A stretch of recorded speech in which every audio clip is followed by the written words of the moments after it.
jenisnya seperti apa? Jadi kami menetapkan 4 orang tersangka. Tersangka pertama atas nama AK, itu usia 33 tahun, warga Kalimantan Barat, berperan sebagai otak dari kejahatan tersebut.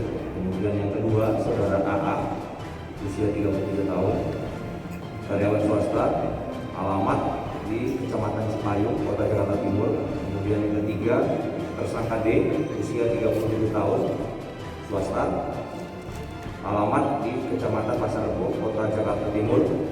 Keempat, tersangka RH, 25 tahun, swasta, alamat di Kecamatan Cipayung, Kota Jakarta Timur. 3 orang ini adalah pelaku yang memang dibayar oleh pelaku utama sebesar tiap orangnya Rp2 juta untuk membantu menghilangkan nyawa dari korban. Korban sendiri diketahui itu sebagai bendahara KONI di salah satu kabupaten di Kalimantan Barat yang memang yang bersangkutan itu sempat menggunakan dana sebesar 600 juta. Nah, karena yang bersangkutan menggunakan dana KONI tersebut untuk kepentingan pribadi dan dalam waktu dekat akan melaksanakan audit, akhirnya korban itu berangkat ke Bogor untuk berupaya menagih hutang. Karena seingat korban, pelaku ini yang menjadi otak ini memiliki hutang sebesar 300 juta. Jadi sejak tanggal 12 Juli itu korban sudah berada di Bogor untuk berupaya menagih hutang. Ya, ternyata bukan hutang yang dapat. Akhirnya pada tanggal 30 Juli pelaku menawari alternatif solusi untuk mengatasi permasalahan korban dengan cara menawarkan adanya tempat pencetakan uang palsu di daerah Sukamakmur.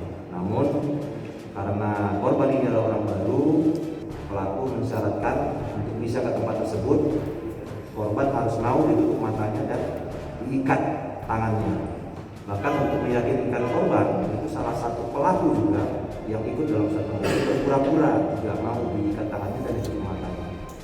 Namun tidak jauh dari TKP, akhirnya pelaku korban dihilangkan nyawanya dengan cara salah satu pelaku AK dari saudara AK yang duduk di baris paling belakang mengunting leher korban, kemudian tersangka D membekap wajah korban dengan jaket sampai dengan si korban mati lemas.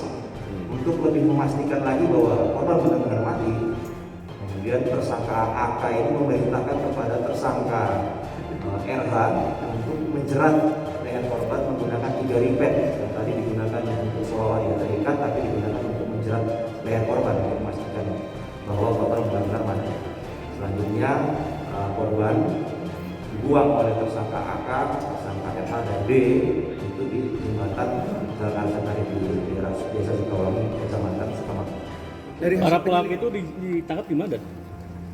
Jadi sejak awal kejadian kami membentuk tim, bahkan kami ada satu tim yang berangkat ke Kalimantan Barat untuk menghimpun informasi sebanyak mungkin untuk melakukan penyelidikan. Akhirnya kami berhasil mengidentifikasi para pelaku. Untuk para pelaku sendiri berhasil kami tangkap di daerah Jakarta. Ada perlawanan? Tidak ada perlawanan. Dari hasil penyelidikan, uang 300 juta itu dipakai apa terus sama pelaku ini, terus utang apa, seperti apa Pak? Itu masih kami lakukan pendalaman, tapi yang jelas kedatangan korban, karena korban sendiri adalah masyarakat Kalimantan Barat, buktikan dengan identitas korban memang berada di Kalimantan Barat.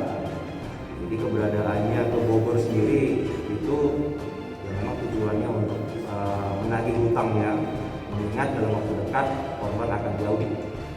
Pembunuhannya di lokasi penemuan atau di lokasi lain? Tidak jauh dari penemuan mayat.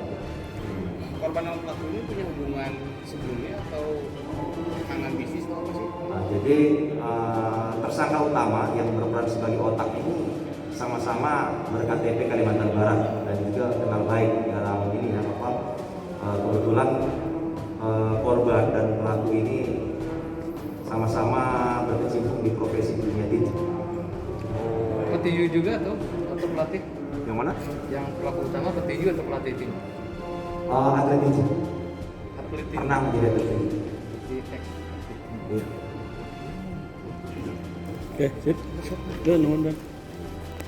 Cukup ya?